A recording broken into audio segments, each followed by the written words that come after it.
So good afternoon to all our North Star clients. We're sitting in one of our boardrooms, and behind are all our colleagues working away. As you can probably see in the stock market in the background on the TV, it's a tough day out there today in the markets. The reason for this video is really just a report back. I'm sure you're following the press and noticing that markets are under extreme pressure at the moment, and it's important that we give you some clarity on our thinking and really what's happening out there. As you probably know, something different took place in 2022, and that's inflation. And inflation has actually peaked around about 8.5% in the US. That's levels last reached in 1980, and before that in 1950.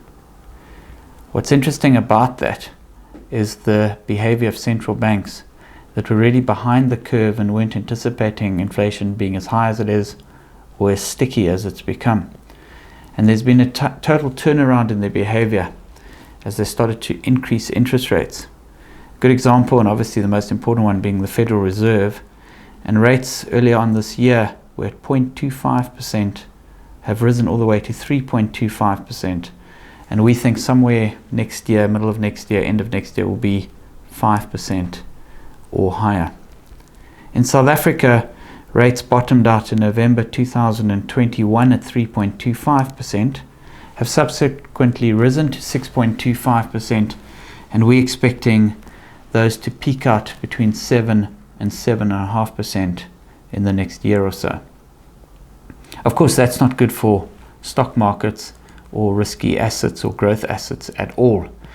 And we've seen quite significant drop-offs in the market this year. In dollar terms, the MSCI All World Index is down 25%.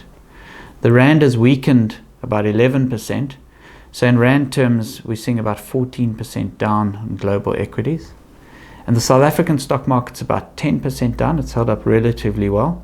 South African bonds just over 1%, and cash up about 3.5%.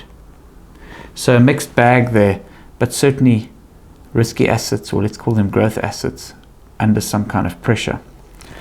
And the Rand's not alone. If you think that the Rand's a basket case, it isn't. It's actually done relatively well. Sterling is down 18% this year. The euro is down 14%, and the yen 20% year to date. Over 1 year, the yen has fallen 30% against the dollar. It's staggering stuff. Almost unparalleled collapses in some of the currencies. Now, most importantly for all of us is, how have we been positioned for this? And if you've been following our quarterly reports, we've consistently written our concerns about offshore markets that are expensive against South Africa that we've thought is quite cheap. So what have we done for you over the last few years? Well, firstly, if you've worked with us on your wealth strategy, we've moved away from owning just one asset class, SA equities, to diversification. We've built each client a financial journey, which involves diversification across a lot of asset classes, targeting a specific return for you in the future, and giving you enough time to reach those goals. In our own funds, we've been conservatively positioned this year. So take the managed fund, which is our core fund in South Africa. It's only at 63% equities. And our offshore global fund is at 67% equities. So in both instances, we've got a lot of cash to deploy into markets as they fall, to your benefit. So conservatism has certainly been something we've adopted in 2022. I think really our concluding remarks are important ones. We are not stressed about stock markets falling because they give us opportunities. We've got the cash in the portfolios. The markets have been expensive for a while. We need a correction to take place. Sure, it's not fun, it's uncomfortable, and you see your statements going backwards. But what it does do for us is it offers us an opportunity to buy assets cheaper and to get enormous expected returns in the future as assets reprice at the right time. So just really the concluding remark is the South African equities that we model are 35% below what we think they're worth, And our offshore stocks are also worth 35% more than they're currently trading at.